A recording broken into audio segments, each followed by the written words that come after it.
So, easy, easy warm-up question for everyone. Get in the mood. So, number one, I'm going to start on my left here and just go to the right on this one. What motivates you to want this job, Ms. Fisher? Well, I am a Washington County native, or at least since the age of 2. Graduated from South Hagerstown High School as an honor graduate. I have a BA in secondary education with a major in English language arts, a master's equivalency from Western Maryland College, and I taught English and journalism for 32 years, primarily at Clear Spring High School. During that time, I was nominated twice by 2 different principals for Washington County Teacher of the Year, and I was also nominated by my English supervisor for English Teacher of the Year for the state of Maryland. Among today's students are, we know, doctors, lawyers, inventors, artists, whatever. And I can't imagine what would be more important than educating our students, preparing them for a future, hopefully right here in Washington County. Educators probably will never get rich.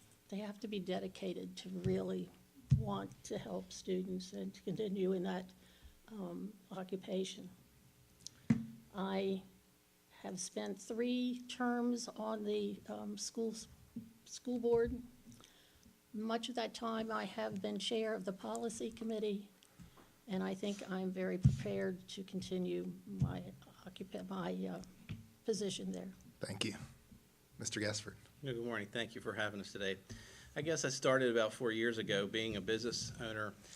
Retiring from the restaurant business, I decided that I wanted to give back to the community because the community had given too much to me. So just kind of soul searching and looking for an avenue, realizing I have 2 grandkids that are in the school system today. I have a daughter-in-law that teaches, and I felt that I wanted to give back in that capacity. So I chose to, run for the school board. It was a challenging and still very challenging because I am one of the only school board members who doesn't have a spouse or who hasn't taught in the system. So as a business owner, there was a large learning curve. And my colleague here, Mrs. Fisher, reminded me that very first time I had a learning curve. I was a little upset, but it all came true. It was a big learning curve. And so there is a lot of things that you have to learn coming from a business standpoint, coming into an education field. These teachers, they have a big advantage coming into a position like this, and I just felt like I could give back because I was a business owner and I can look at it from a different set of eyes. Perfect. Thank you. Mr. Croca. Thank you. First of all, I'd like to thank all of the board members and Dr. Michael for the great work that they do. This is a difficult job and an unheralded job, and I'm really grateful for all that the board members are doing. I decided to enter the race because I really care about Washington County, and I feel that my skill set would be a good addition to the board. I've been here 17 years now in Boonesboro.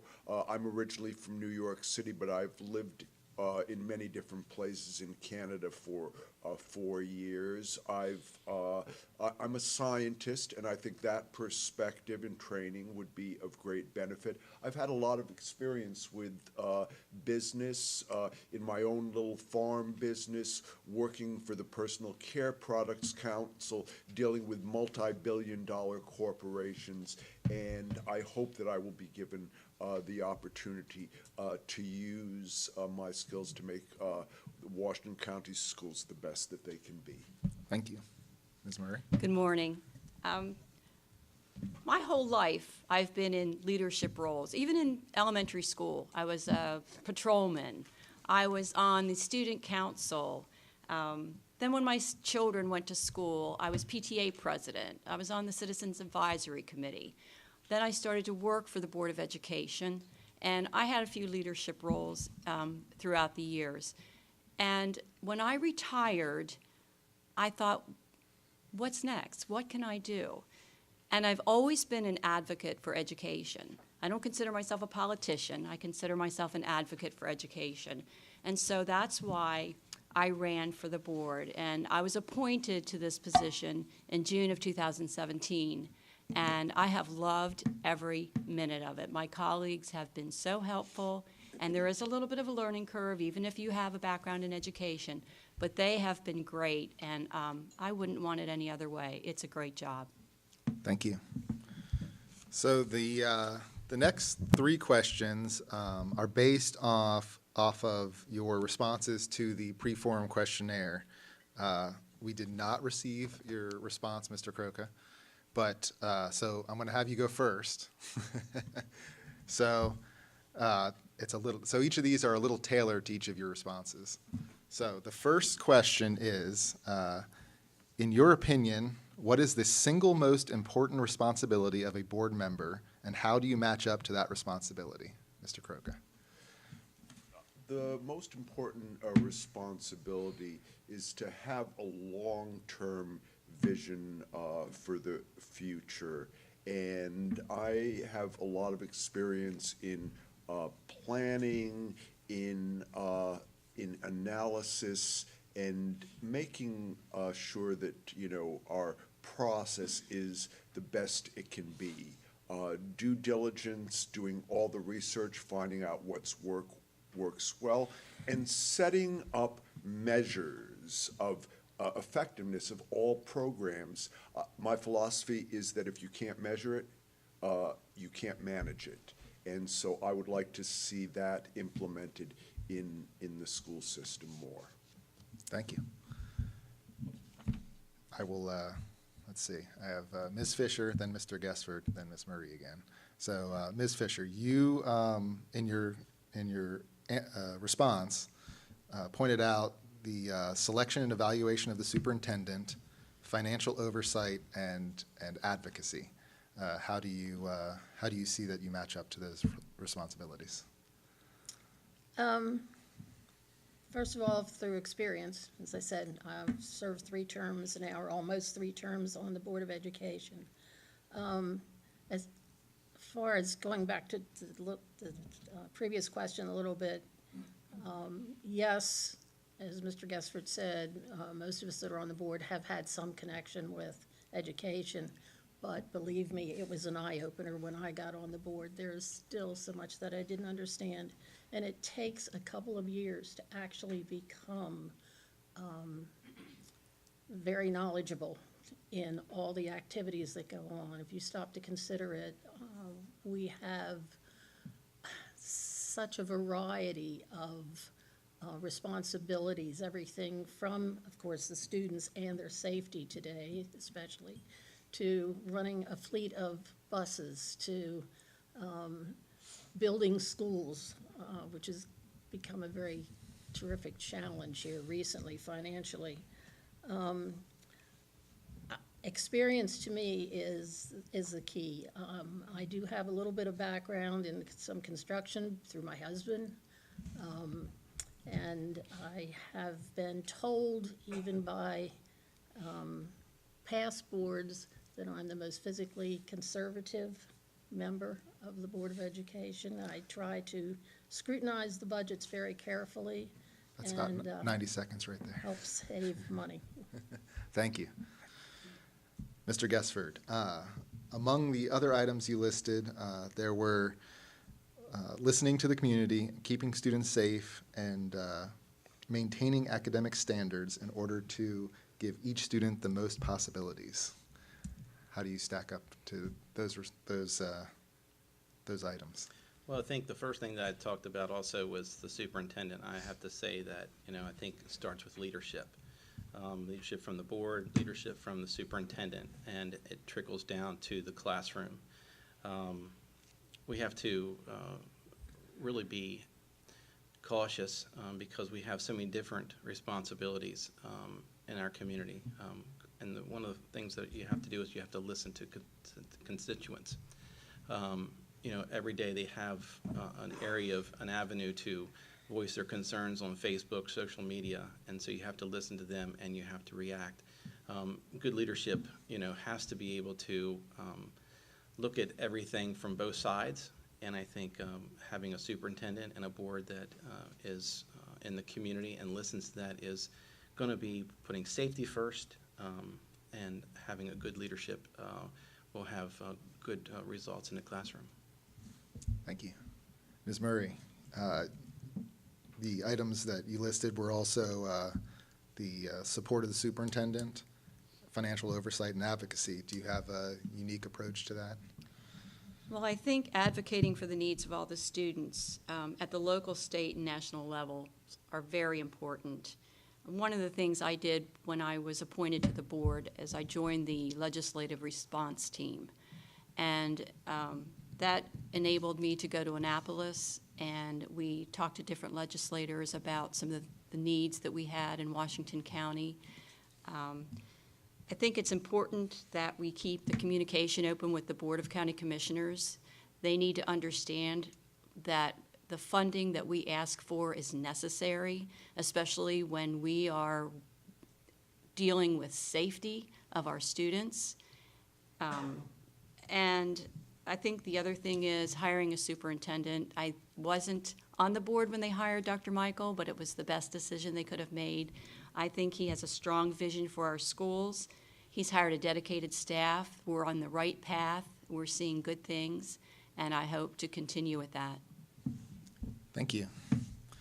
So the next question, again, I'm just going to go the same format if that's okay with everyone. Mr. Kroka, what is the greatest challenge facing WCPS, and what would be your solution? The greatest challenge facing the school system is to get people motivated about education.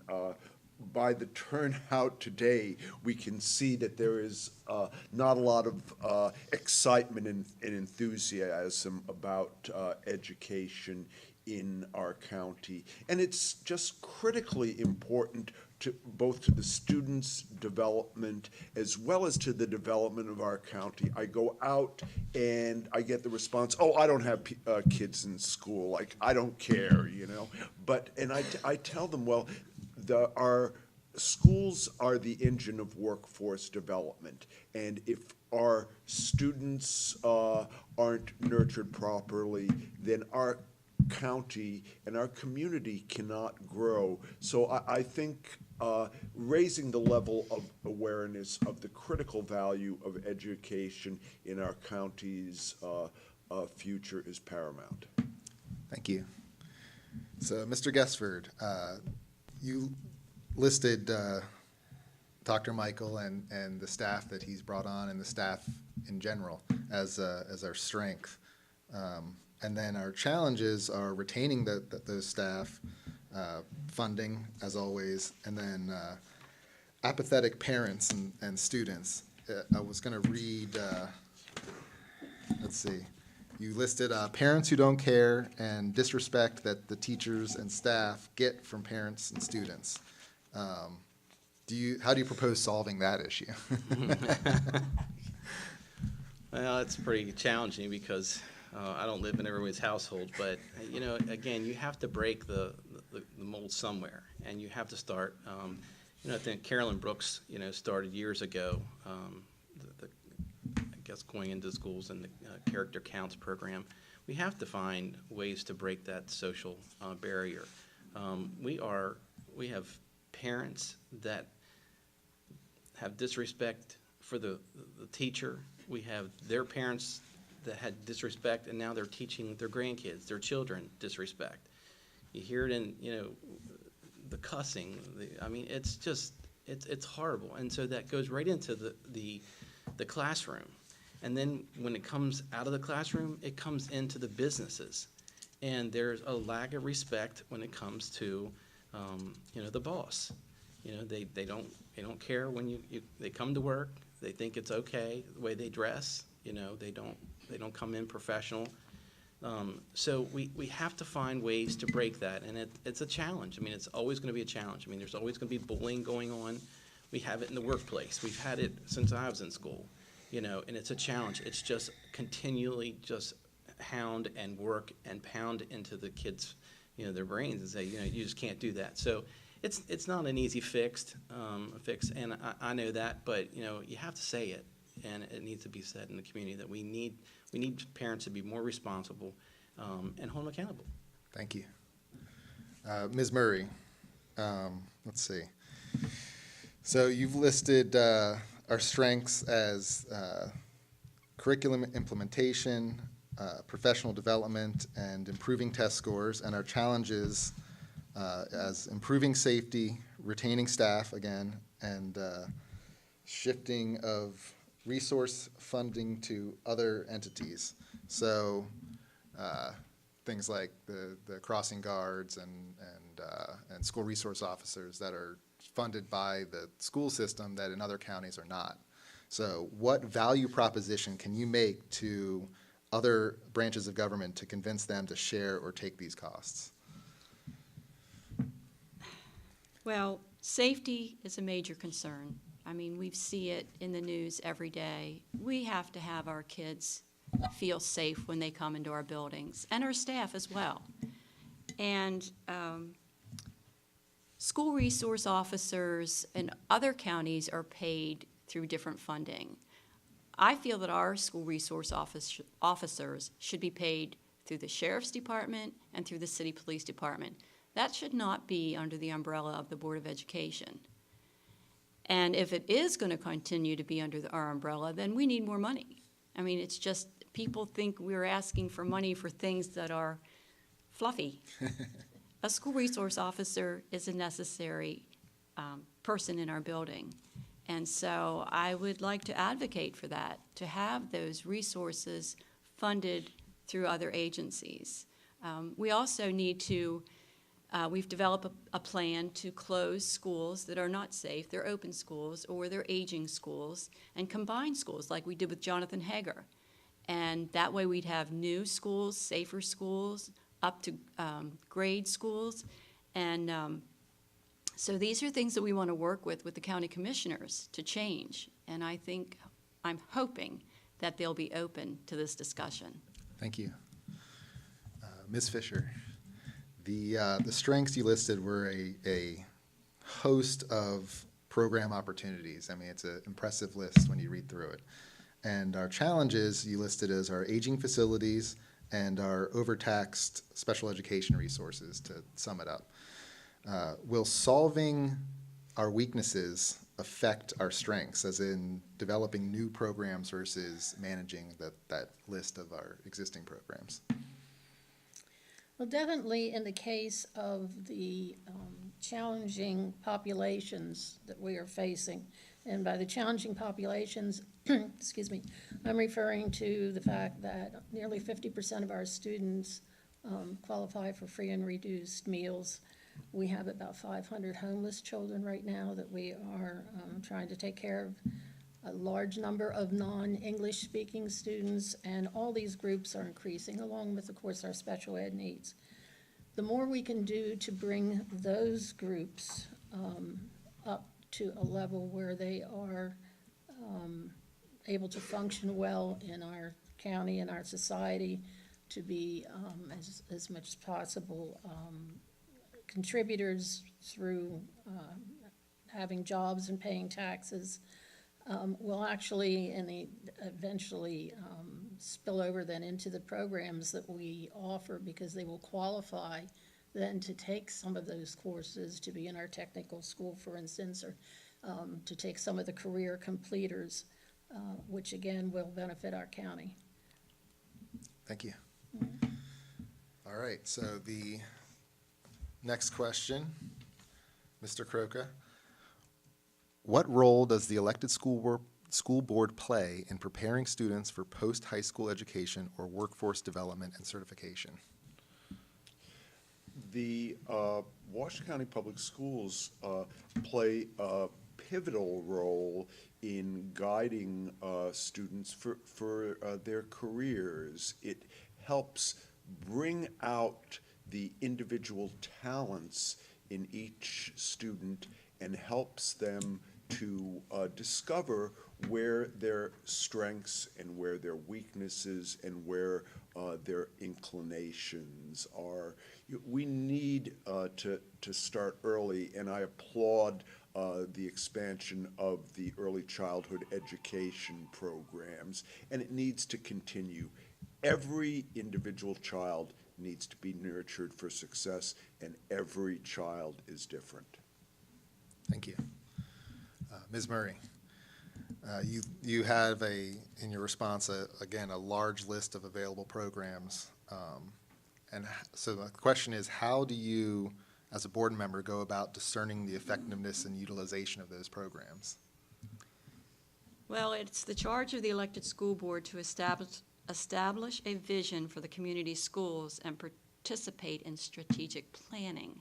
And so whenever a program is developed, it is brought before the board, and we are able to review it and discuss it and decide if that's something that we want to participate in and have in our curriculum. I am the chair of the Curriculum and Instruction Committee, and I know when Dr. Pugh brought this high school program of studies to our committee, and we reviewed it, and then all the board members got to look through it and give comments on how we felt about it. It's an excellent guide for high school students, and now we have one in middle school. We have magnet programs for kids. We also have intervention programs. So we have a lot of programs for different students that are differently abled in order to help them grow and learn and be ready for career or college, whichever they decide when they graduate. And I'm not sure I actually answered that question correctly. I'm sorry. I think I went fine. off on a tangent. We'll circle back around to that Thank at some you. point, I think. So, Ms. Fisher, you had listed advocacy, partnerships, and program development as the solutions. And you mentioned a partnership with HCC. Are there others and/or new ones that you would propose to continue education after? Absolutely. Washington County is not alone in facing a shortage of teachers. It's a nationwide, almost crisis. And I would like to see us partner with some of the other closer, perhaps Shepherd, Frostburg, Hood College, to try to increase the number of teacher graduates. Maryland actually only produces about 50% of the number of teachers that Maryland needs every year. So we end up importing from mostly Pennsylvania, sometimes West Virginia, because we're close, obviously. But I do believe that when I was in school here in Washington County, I think every school had a future teachers club. I'd like to see maybe some increase in that to start getting our students interested more in teaching. But it is a critical need. I think the most important, well, it's not just me, it's known, the most important factor in any child's education is his or her teacher. So. Thank you. Mr. Gesford, again, you had a lot of tools listed here, but of particular interest was a program you proposed that would, you said you'd like to see students who choose not to attend school past the 10th grade be able to receive a voucher good for 2 years of higher education for later on in life. Could you elaborate on that a little bit? Sure, I knew I'd get that one. Well, talking to teachers, and a lot of times retired teachers, they'll say, a student will hit a wall, and then they just become disruptive in the classroom. And through conversation, and maybe this isn't for all teachers. I mean, I'm probably going to have people who are like, no, I disagree with that. But, I remember in my days in high school, there was days that you're just kind of like, man, I just don't want to be here. And I think in today's world, we have students that just don't want to be in class at a certain time. And we do have to keep them in by law to a certain age. But I think, in the future, we need to think about that, because if we can actually pull them out, if they don't want to be there, let's give them a credit for later on in life. If they want to go right into the family business, they want to go out and start working on their own, and be less disrespectful in the classroom, disruptive in the classroom, get them out. Maybe they become a better person, on their own. And some people just work better by themselves. Put them out in the workforce, let them start their career. Chances are they're going to want to go back to school, and then they still have that credit. So, I spoke to a couple delegates this summer, and they're like, that's a possibility. Let's think about that. And so, you have to kind of think about the time that we see with kids today. We have problems, and sometimes they do hit that wall, and they don't want to be there. Why keep them there? Let's move them on. Let's give them credit for, down the road, and maybe they go back on their own. Excellent, thank you. So, next question, rapid fire, real quick answer. I'm just going to go down the table here. Regarding the direction of Washington County education, is it stay the course or time to change?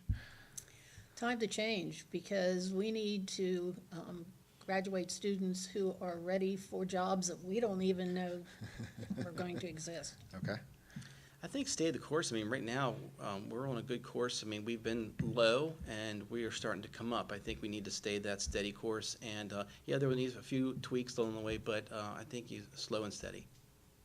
The times are changing, and it's time to change. I think that we are on the right track. We always tweak when we need to.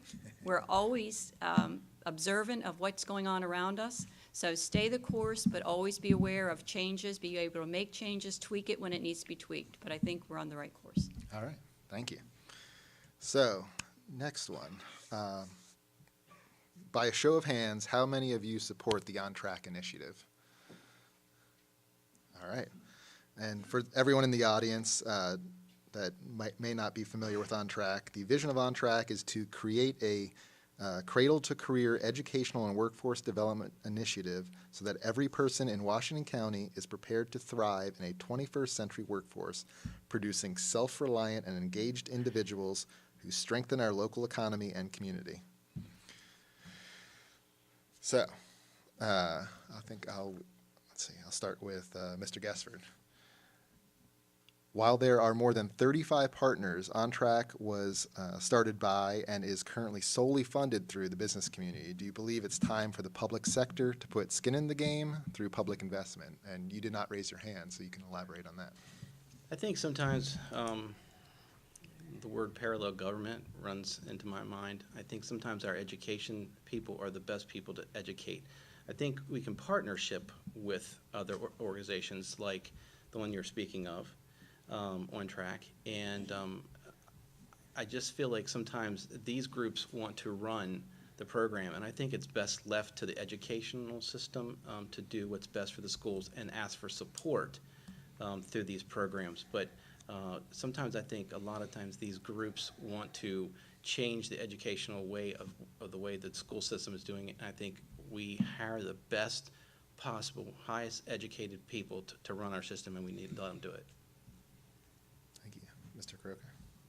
I strongly support On Track, and I've talked with Linda Mercurio, the new executive director of On Track. Our schools are not equipped to handle all of the problems they're facing. We have behavioral problems, we have medical problems, we have mental health problems. The school cannot cover all aspects of the needs of the students, and community engagement is critical for our students, our schools, and our community. Do you see, as the crux of the question, do you see the role of the school system supporting the program financially? I would look for other opportunities and more state, federal, and county funding for these programs, but we need to use all resources. Thank you. Ms. Murray? On Track does a great job. Be the first to say and agree with that. And WCPS helps with in-kind donations, printing, and things like that. And I think that's a great partnership. We also have the Washington County Public Schools Education Foundation, which is a separate entity and also complements the school with different things. But I think they should remain separate. Help each other in ways that we can, but be separate. Thank you. Ms. Fisher? Well, I have to agree with both Mr. Croca and Ms. Murray in this. The school system is handed new mandates by the legislature every session, it seems, to the point where we just can't do everything. We need partnerships out there, and I agree that we have been doing some in-kind things.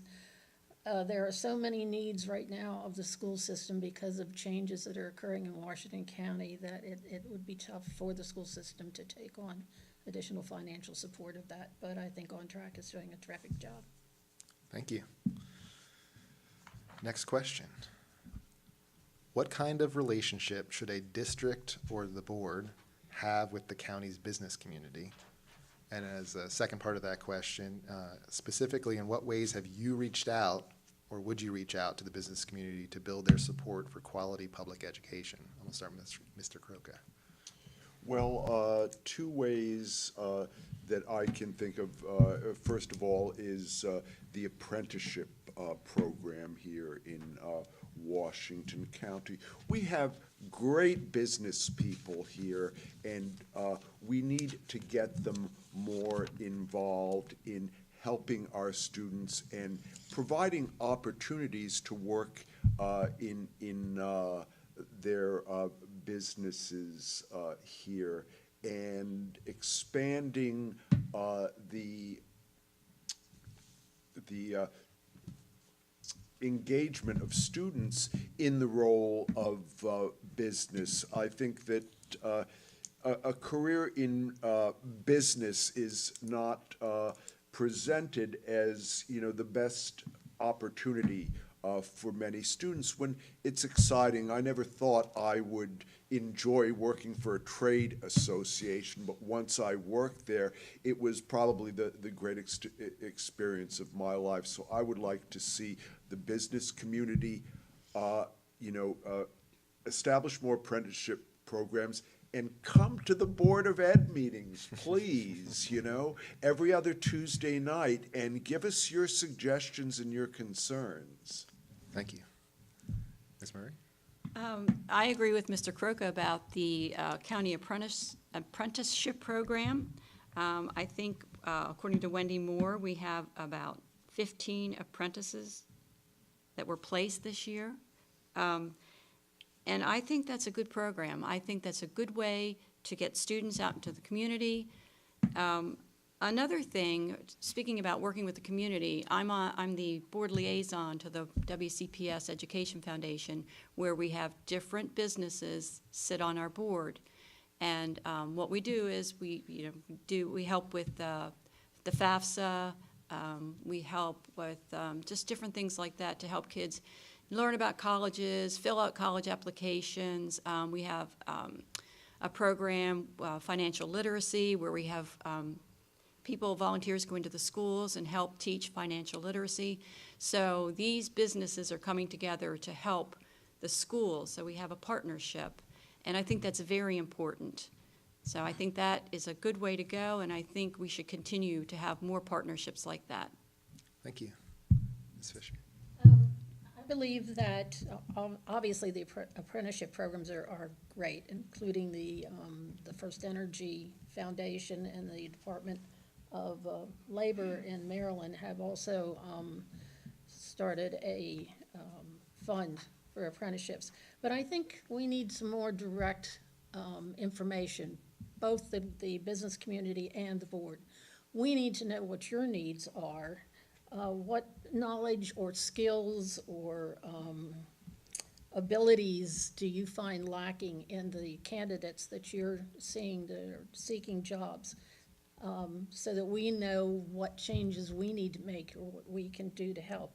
But in reverse also, I think the business community needs to understand some of our problems that we're facing at the same time. But we need to work together, perhaps more than we have been. Thank you. Partnerships are the key to this in the community. I remember when I was at the restaurant, we would have the culinary arts would call and say, we have some students, can we bring them up there for a period of time? We need to do more of that. Our trade school, our tech high, I mean, it is just, it's phenomenal. It's unbelievable. I've been to both their graduations, and I think this past year they graduated 240 some students with over $6 million in scholarships. Those kids are going to go higher education. We want them to come back to Washington County.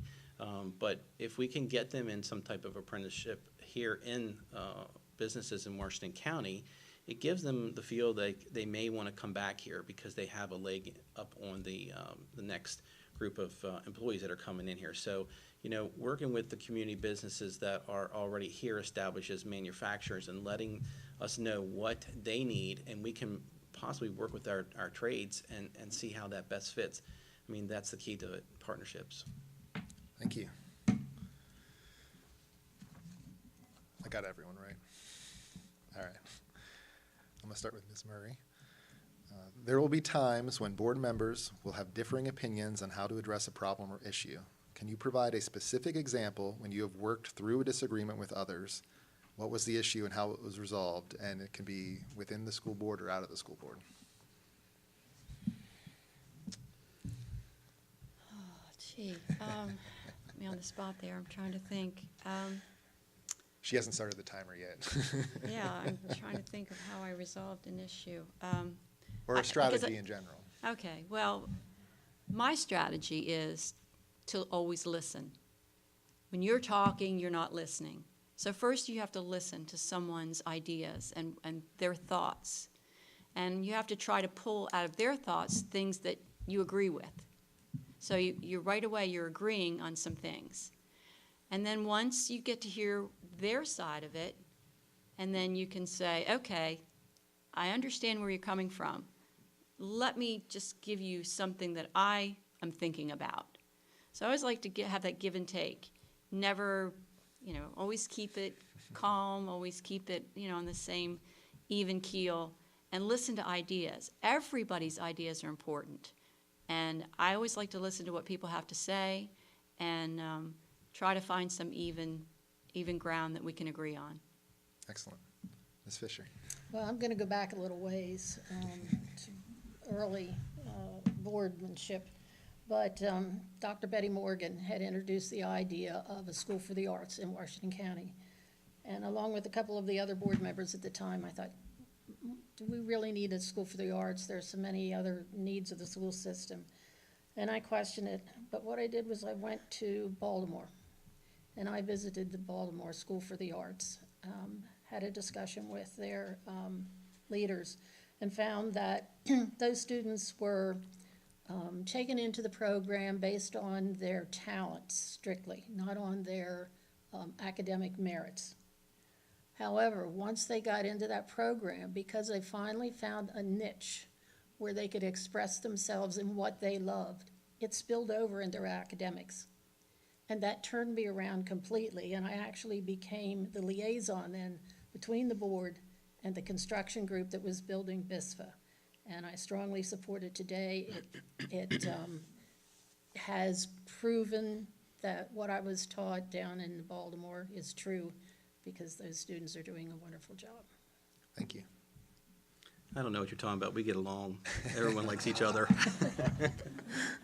No, I can say it's about mutual respect, respecting each other. We don't have to agree. We just have to, at the end of the day, be able to sit down and have dinner and not let, something bother us to the point that we can't get over. I think that's being a part of being an adult. And sometimes people don't see it that way. And I've tried to give respect to all my colleagues, even when they didn't like me and they thought I was the low man on the totem pole. I just give them respect because, I wanted to have respect back. And I think we have seen our board grow in the last 2 years. And so I think I've been a part of that, and it's because of just the respect that we have for each other now. Thank you. Mr. Kirk? Well, I can't give you an example in education, but I will give you an example from when I worked at the Personal Care Products Council. Can you imagine dealing with fierce competitors, companies who want to destroy each other, you know, literally, and trying to find common ground? That's the key to it all. The Food and Drug Administration was coming out with new regulations for testing of preservation of personal care products. And we get one group saying, I want to do it this way, the other one saying, I want to do it that way.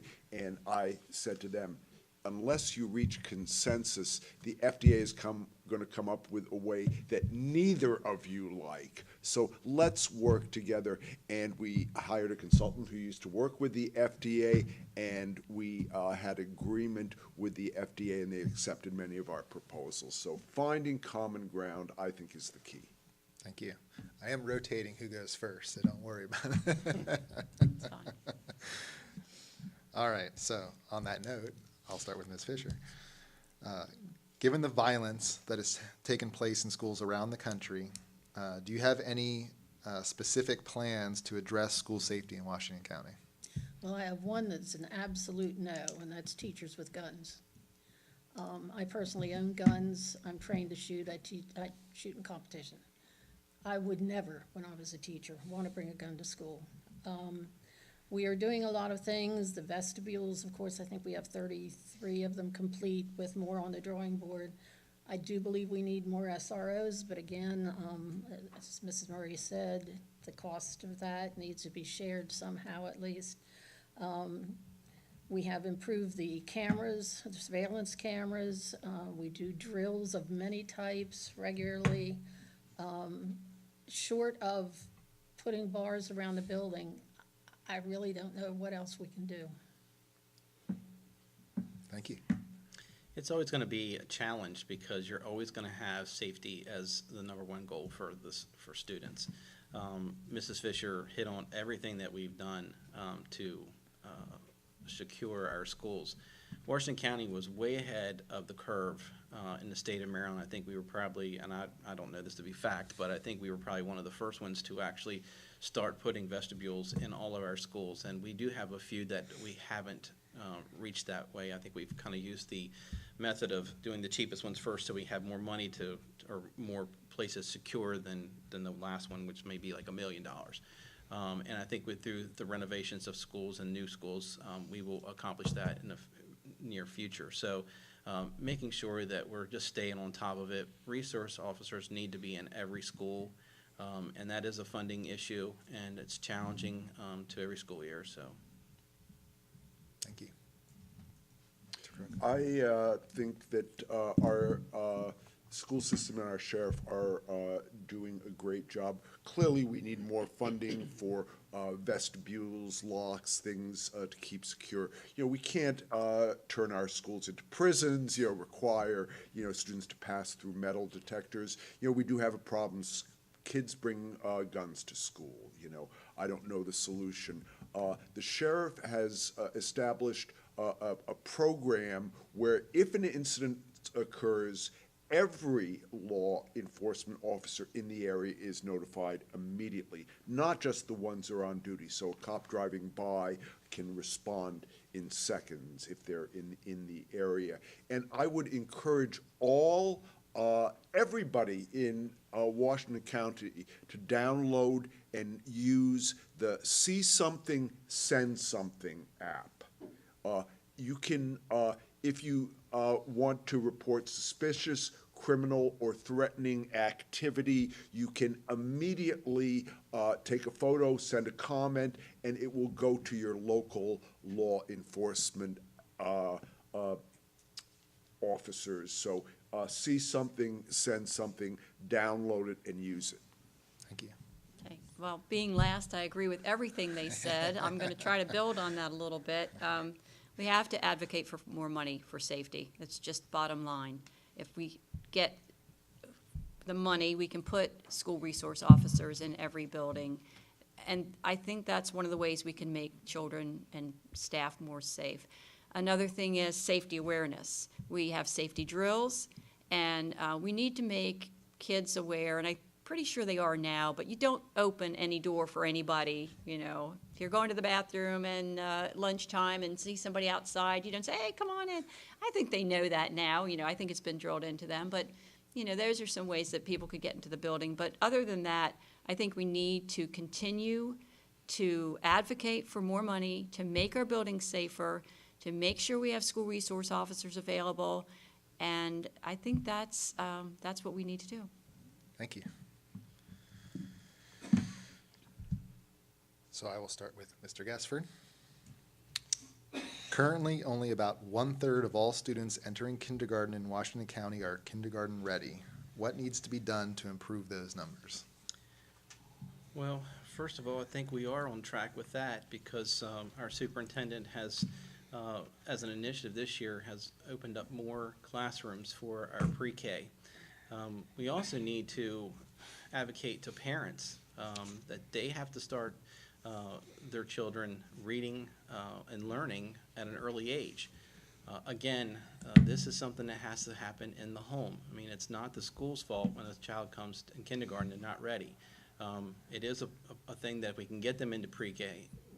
We can get them ready, but we've got to have buy-in from the parents because if not, we're starting at ground level, and we know that we're seeing a lot of students that are coming here that they don't even have the English language in their home. So we have to figure a way to do that. And again, a partnership there, but we definitely have a struggle, but we are on the right track by getting more classroom and students in those classrooms for pre-K. Thank you. Mr. Crook. I think we've done a great job very recently in expanding early childhood education, but we need to do more, and we need to plan for the future. What are our needs going to be throughout the next 10, 20 years here? We need to start early and coordinate programs for even 3-year-olds and work with all stakeholders, the child care providers, the parents, and increase outreach to everyone and make early childhood education even more of a priority than we're doing currently. Thank you. Ms. Murray? Well, under Dr. Michael, we have done that. There's been a 4% increase in students demonstrating kindergarten readiness from 2016-17 to 2017-18. We've expanded pre-K from half-day to full-day. We have it in 20 elementary schools. We have a newly enhanced curriculum. We've been collaborating with community organizations to make parents aware of ways to prepare their children for school. So we expect to see even more improvement. With more funding secured, of course, it all goes down to funding, we could expand the pre-K programs for more students to enhance learning and get more students ready for kindergarten. Not make it mandatory. I'm not for mandatory pre-K. That's up to the parents. But I think with more funding, more students could attend. Thank you. Ms. Fisher? I think, I know we have been doing, as my colleagues have said here, a lot to try to counteract this situation, but I think we need to go further back. We need to work with the parents. It's difficult to sometimes get parents, especially the very young parents, having their perhaps first child involved with the schools. There have been programs where, and just this year, we have delivered books to parents of our youngest school children, made gifts of these books through a grant that we had obtained. But we need to educate those young parents better as to what the needs of their children are. They need to read to their children. They need to help establish relationships. Let them play with other children. So I get very upset when I go into a restaurant and see a 2 or 3 year old with a cell phone. I mean, it's not his or hers, it's their parents, but we need to get the kids away from technology and back to learning how to be sociable with one another. Perhaps that would help with the bullying situation as well. But I think that the problem is to get to them younger and younger Thank you. through their parents. I will start with Mr. Kroc on the next question. Let's see. Currently, how accessible do you feel board members are to the community? And how can board members be sure to stay accessible to the community or be more accessible?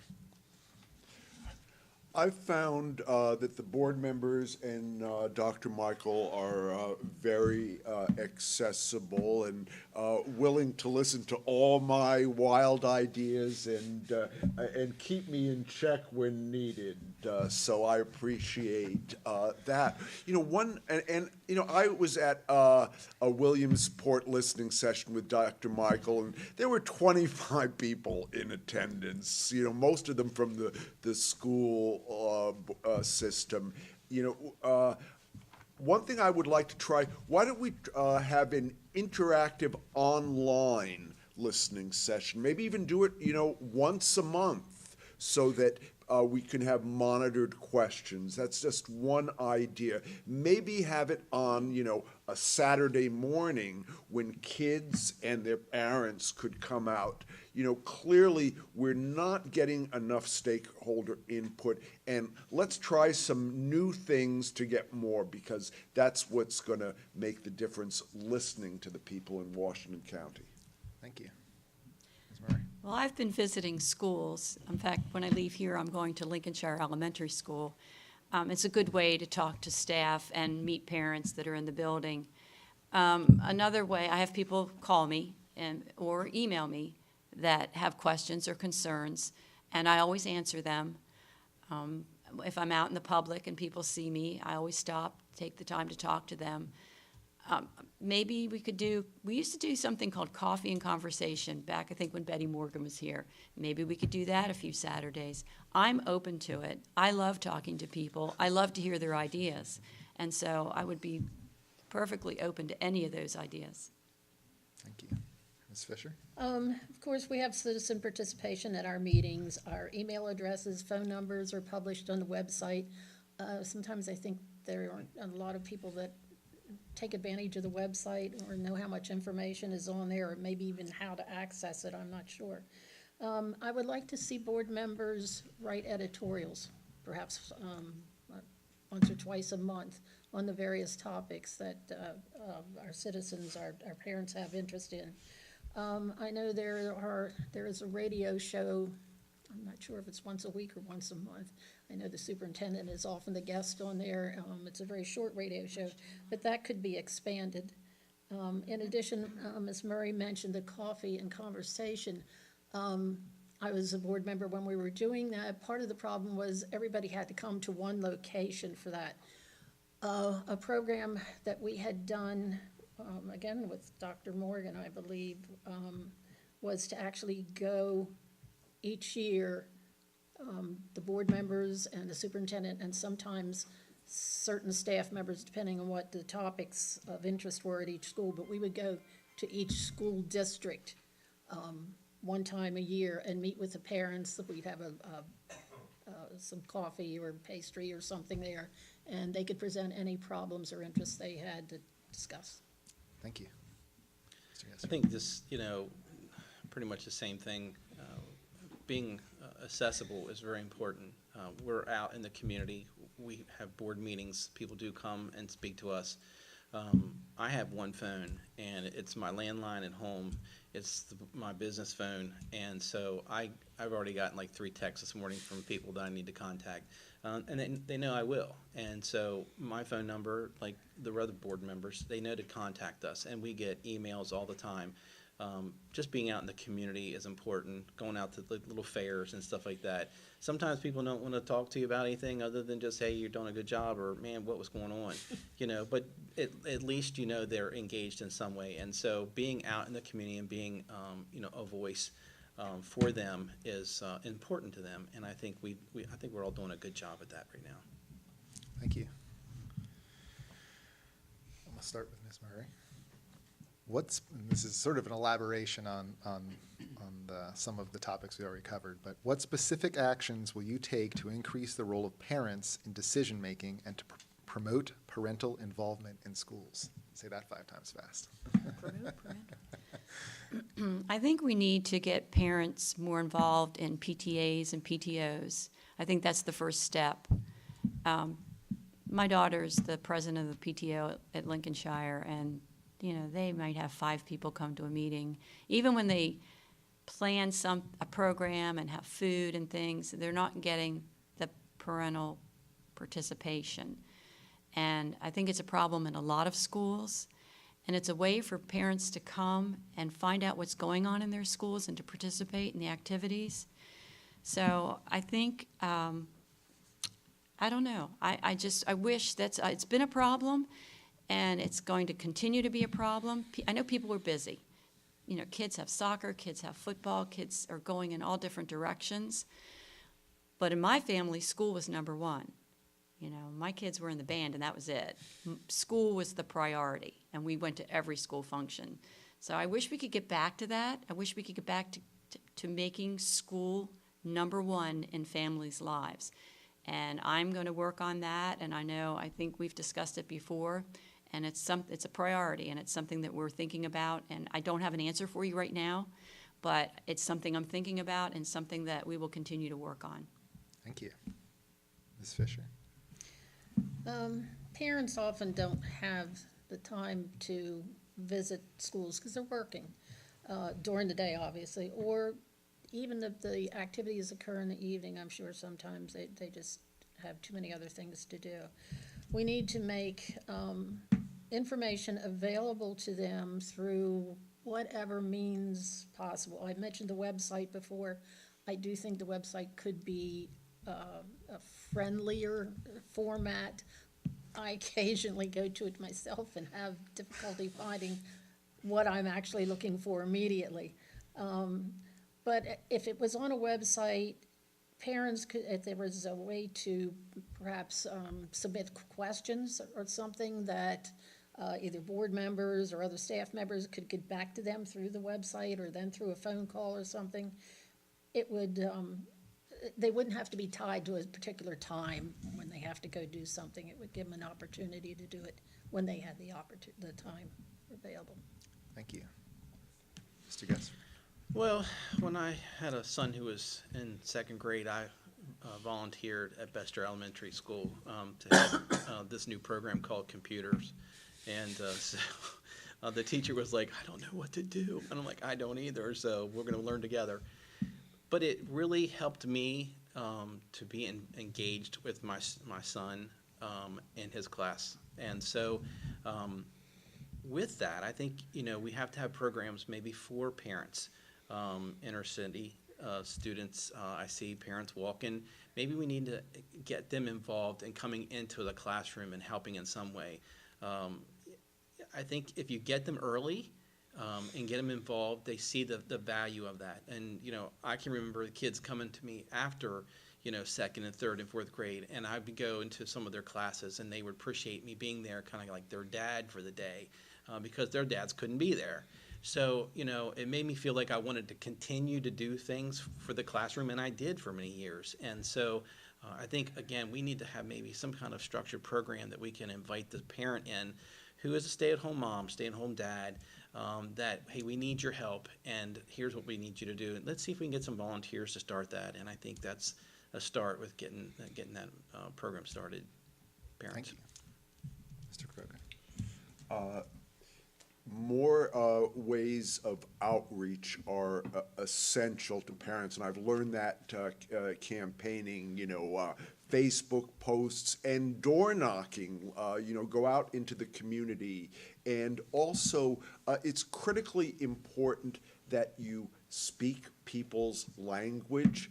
I am the only candidate, I think, in Washington County has put their platform in Spanish. And we have a large number of people in our community who do not speak English. We want to reach them. Let's speak their language. I would love to see the Washington County Public Schools publish their student handbook in Spanish for the parents. I've heard parents who don't speak English say they get these notices in English and they don't know what the hell they say, So outreach, and let's speak the language of the people. Thank you. You started that. Okay. I'm gonna start with Ms. Fisher. What can you do as a board member to help attract and keep highly qualified teachers to our schools? Now, funding is gonna be, obviously, we can throw more money at it, but beyond funding, what can you do?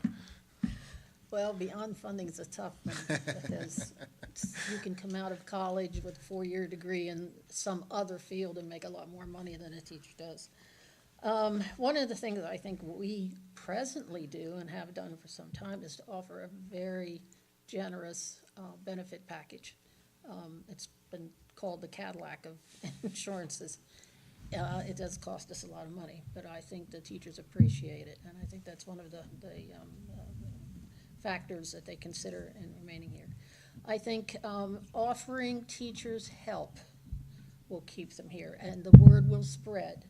The new teacher induction program that we do has become very popular. I think the word, again, has spread. With that, we get many compliments back from those new teachers about how much that has helped. I wish we had had that program when I first started teaching in this county. I think part of our problem is, since we have to attract teachers from so many other areas, we need to offer them ways to learn to connect with the community. If they're moving here, they don't have anybody here they know.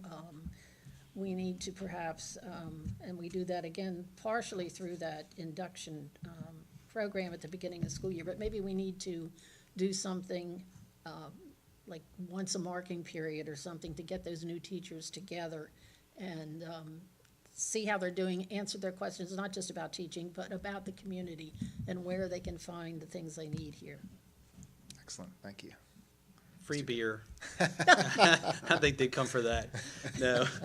The times have changed. Teachers are young and they want to live a life that's not kind of what their parents have lived. And so I think the challenge there is trying to find that balance where we can get them to have the responsibilities of the that's not 9 to 5. I mean, it's obviously, a lot longer hours. And Mrs. Fisher has always brought that to our attention, because it is. I mean, teaching doesn't start at a certain time and end at a certain time. But the population that's coming out of classes now in colleges, they want that 9 to 5 job. And so we got to find a way to engage them and in our community by activities, by events, social gatherings, keeping them engaged, because it's quick. I mean, I was in a bar business. You'd see them, they'd come in, they would enjoy it, they would go right to the next bar. And it was just a continuous, they didn't dislike my bar, it's just they wanted to go to different ones, and they kept doing that. So, I think with our teachers, we need to keep them engaged and trying to find certain ways to keep them in our community. It's not all about money. They need time. And I think that's where we have to work with our association and finding ways that we can get more time for our teachers to do classroom planning, because that's what they want. They don't want to be, in front of a student the whole time. They have that downtime that they need to recoup and get going. So I think we just need to listen to them and find out what their needs are, and give them a beer once in a while. Thank you. Mr. Croker? Yeah, I think we have a real need to provide our teachers with more support in terms of professional education, opportunities for advancement, and taking care of other things so that they can do what they do best, teach. Having more school counselors, clinical psychologists. And I agree with Mr. Gesfer that the problem of disrespect for teachers is just appalling. I don't know any profession who suffers more disrespect on a daily basis, except for, perhaps telemarketers, and I was in Kenya in January, and I asked, what do you do when the students disrespect the teacher? And they said, oh, we make them go out and plant a tree and dig a hole, and maybe if something like that were adopted, we would have the best landscaped campuses in probably in the country. I had work squad when I was in high school. So.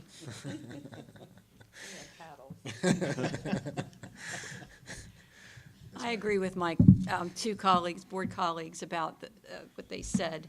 One of the things Washington County Public Schools offers new teachers is a mentor teacher program, which is really helpful.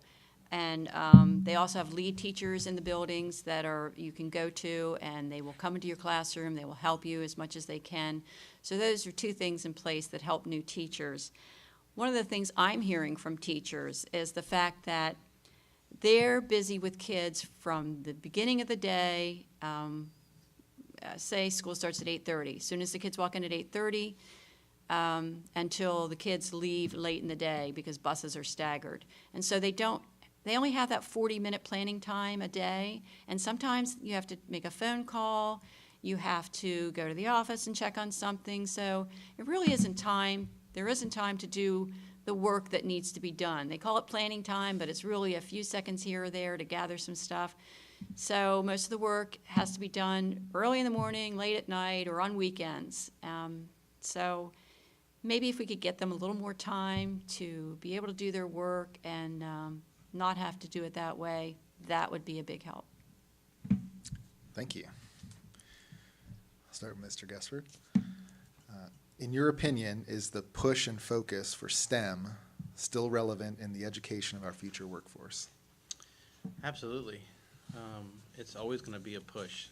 We have the technology that is just every day is a changing world, and we need to stay focused on that, and we need to stay vibrant. And I think working with the colleges around the area, working with within our school system, our tech high, our teachers in the classroom, we need to keep pushing for STEM constantly. It's never going to be an ending thing. There's always something new, a new product, new technology, marketing. So that's a thing that we just cannot put behind us. Thank you. Mr. Crocker. Well, as a scientist, I strongly support STEM, and I think we need to specifically address the gender bias, that girls do this and boys do that. Now opportunities are, available for everyone. I give, a lot of lectures to university students in microbiology, and I was surprised to find that nearly 80% of the classes are women. Who would have imagined? There are a lot of career opportunities, and we need to show our kids that these are really exciting, and these are a pathway to success and satisfaction in life. So I agree strongly that we need to emphasize that. Thank you. I agree also. STEM is very important, and I worked in an elementary school up until 2016, and I can guarantee you we have some smart girls on the rise. So watch out, guys. The girls are on the rise. They're coming at you. Yay. You're already there. Ms. Fisher. Obviously, STEM is important. In fact, it's so important that we have made a curriculum modification this year. It's called computational thinking. And it isn't just for high school, it's K to 12. And it involves a combination of skills: critical thinking, problem solving, engineering, design, it's 21st century thinking, putting these schools together, working together to solve problems, not just repeat what you've read or rote learning. It's creating a whole new sort of paradigm for workers, and I think that's the way of the future, at least for now. Thank you. Mr. Croca, are there any community partnerships or activities that you look towards to support student achievements outside of school? Yeah, these are critical. Boys and Girls Club, police athletic leagues. There's so many community organizations that we can partnership with beyond school. And agriculture is a huge area that we need to expand our partnership with Future Farmers of America. Agriculture is an important part of Washington County's culture, as well as its economy. And establishing, programs to get kids excited about agriculture is really critical. There are a lot of jobs in agriculture that are not being met. And I run an organic farm, so I can see the opportunities. And, in, biotechnology, I think we can, really expand in our outreach programs with community groups. Thank you. I agree with the Boys and Girls Club. I think On Track is doing a great job. Like I said, WCPS Educational Foundation, Big Brothers Big Sisters. And I read an article speaking about what Mr. Crokus said, that agriculture is the first STEM program. So, the very first. Agriculture is important in this county. The ag clubs, the FFAs, they provide a wealth of information and resource for these students, that broad-based, they can go into a lot of different jobs from those programs. So I think a lot of these programs are very helpful, and we should continue to partner with them and help the kids. Thank you. Would you mind repeating that question? Absolutely. I will not mind. Are there any community partnerships or activities that you look towards to support student achievement outside of school?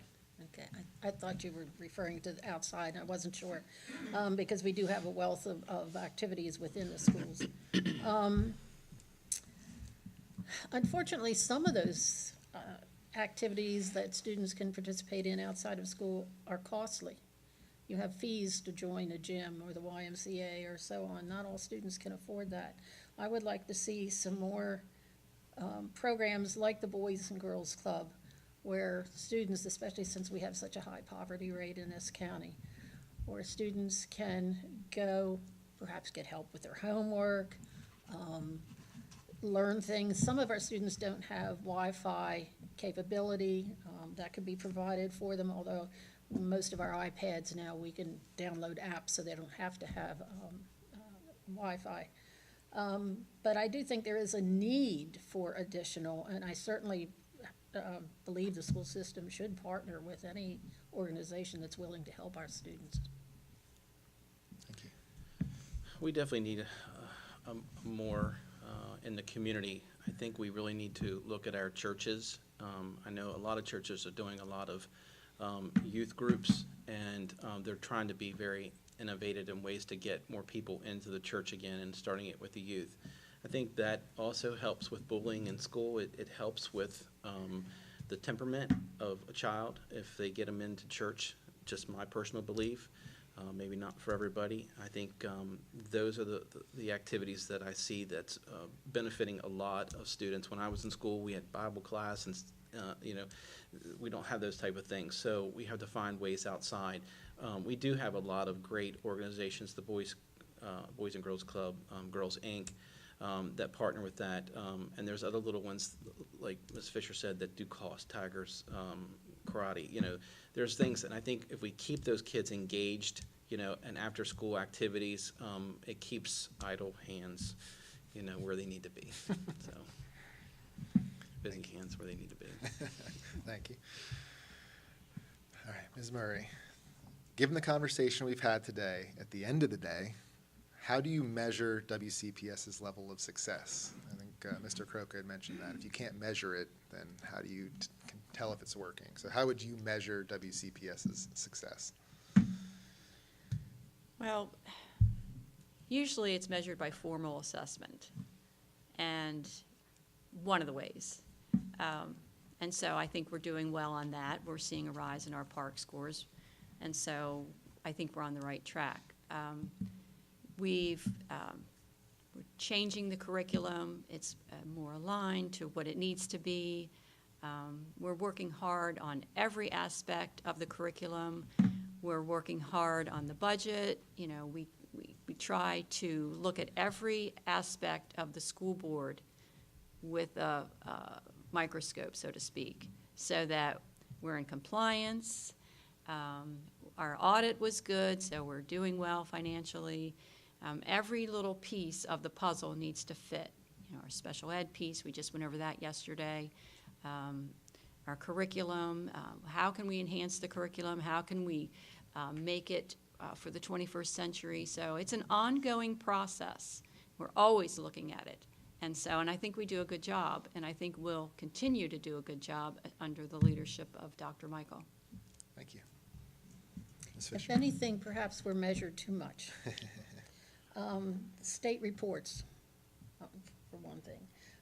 Each one of our departments have a role in part of our master plan, which is a state requirement also, as well as, for instance, facilities department produces 3 big notebooks each year having to do with either maintenance of our buildings or capital building or the funding for those things. We are presented all the time by our instructional leaders. Of course, the state testing, we get reports on that, SATs, PSATs. The information is not lacking. We get lots and lots of data. Do you see that as a burden? No, well, it's too much of it comes at one time sometimes. But, no, it's necessary to know how we're doing so we know what to do to change. Mr. Gaspard? You know, we do look at our school system, I think, under a fine microscope at times, and it really doesn't need to always be in that view. We have a very good school system. I think you look at the board, you look at leadership. There's been a major change. We're not even in the newspaper much anymore, and that's a good thing, you know, because we're doing good stuff. And so, you know, we're not distracted. You know, we're focused on our students. And I think, you know, people look at grades and they say, oh, the grade isn't good. You have to look at the teachers and the staffing, you know, how we are changing. And we're always going to be, you know, I guess, looked at by grades, and that's really not fair because we have, like I said, some students that don't want to be there. And that brings some people down. But overall, I mean, I think our system's doing a good job. It's just, you know, measuring success is a challenge, you know, in many ways. But when you look at the overall picture, you know, the school system is running, you know, good. We always could use more money to do that. I think at any business, they need that. And I think, you know, that's a good sign of success when, you know, things are just running very smoothly and staffing and superintendent is, you know, on the same page. So I think that's important. Thank you. Mr. Croker? I think that our school system is doing well now, but we can do a lot better. We've improved in test scores this year to 12th place, but that was from 17th, and 12th is only halfway. So we can and we must do better. And that's just one example. I think that we need to get beyond just measuring test scores and graduation rates. If we look at like the International Baccalaureate program, we see that test scores are not the only measurement. We have, you know, assessments, research projects. They need to be considered at all as well, and that we need to look beyond high school. We can't stop evaluating kids, you know, after they leave the WCPS. You know, we have to see if you know, test scores and the other measurements are associated with achievements later in life, and I think that we can do that, and that will give us a better idea if these measurements are really measuring, you know, what kids want to achieve later in life. All right, so final question, and we can, we have a little time, so I won't say go crazy, but start with Ms. Fisher. Why should we vote for you? I think experience, again, I know I said this before, is key in this situation. I've been head of the policy committee for most of my tenure on the board, either a member or head of it. And policy is what drives so many things in the school system. It governs the running of the system. In fact, our policy manual is about that thick right now. We're trying to weed it out a little bit. I'm a teacher. I was an English teacher. Once you were an English teacher, you're always an English teacher. I have a red pen in my hand all the time. But I know, I went to school here. I know the system. I've taught in several of our high schools and middle schools. I love teaching. I miss it. I miss the students. I miss my colleagues that I taught with. I don't miss checking papers every night and all day on Sunday because I was an English and journalism teacher.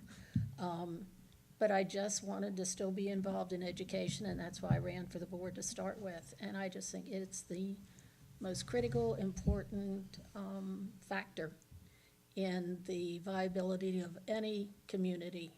And as long as I'm able to do it, I want to offer my help and see hopefully the education systems thrive. Thank you. None of us do it for the pay. I'll just put it that way. We have a love and a passion for something, and it be the classroom, for the community, or whatever your reason for it is. We do have a drive for that. Mine is the community. I love Washington County. I've been here for 53 years. I'll probably die here and be buried. And so, I want to give to my community, and that's the reason I ran 4 years ago. If you win, you win. You don't take it personal.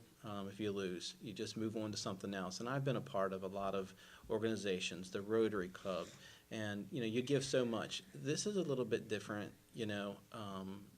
and I think it's a little bit more rewarding because you see the outcomes, be it small. You do have parents that thank you for those things, and you get those in organizations, but this is, you're kind of molding your community, and you're helping mold. I mean, one person can't make this, go a different direction. You need to have, continuity with a group of people. And so, with that being said, with having students and grandkids in that, I thought it was important to give back. And I'm very thankful. I sit on the facilities committee, and I think I'm there because of my business background. I do give, at least I hope I give some insight, because, when you're inside of a business and you see the business from one side, it's hard sometimes to see it from another side, and you kind of get tunnel vision. I can ask a couple questions, and hopefully it gives pause, and it gives some, critical thinking from the other side. I would hope so.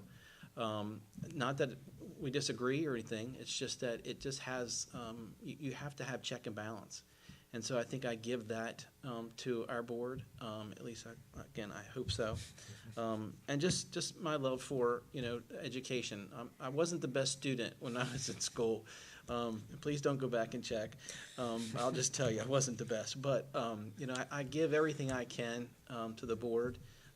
It is a lot to ask for an individual. And I guess, when we first get on board, people say, you got to go to the meetings, there's a lot of reading that goes on at your house. When you get a board packet that's that thick and you got to go through that, there's a lot of reading. So, you really have to have a love for something. And I do really appreciate, this board and the school system in Washington County. So I hope people would vote for me because of that. So you're saying you have a high school English teacher that's shaking their head that you're on the school board? Thank God I didn't have Mrs. Fisher, but believe it or not, we have a connection. My mom and dad went to school with her, graduated, so we all have little connections around, but yeah, no. But I have learned a lot from the English teachers on the board. Mr. Croker? I would hope that people would vote for me to bring a fresh perspective to the Board of Education. I think you can all see my passion for education. I see what it's done in my life, and I would like to bring that to all students in the county.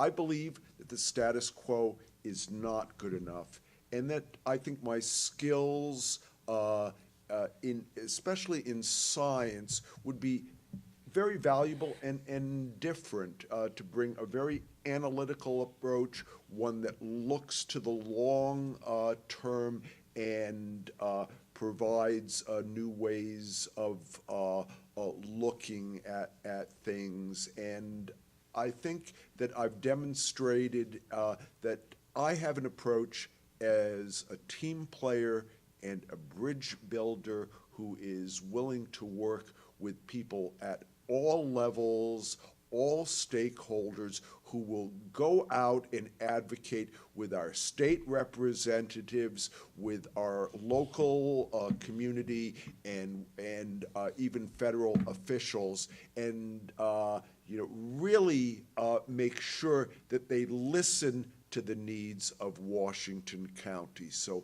I hope that I will earn your vote on November 6th. Thank you. Thank you. Ms. Murray? Well, I have 3 words that describe me and how I feel: compassion, caring, and commitment. I have so much compassion for this educational system. I was a volunteer for many years. Then I became an employee, and now I am so fortunate to serve on the board. I have learned so much from my colleagues. Like I said, I've taken training at the Maryland Association of Boards of Education. I've served on several committees, and I can tell you that I am committed to helping to make this the best educational system that we could possibly have. And I hope that I get the chance to continue. So I would ask for your vote on November 6th. Thank you. Thank you. I want to thank all of you for being here. I think this was a very substantive conversation. I think we got a lot covered, and again, thank you very much. Thanks, Aaron. Thank you. It's a round of applause.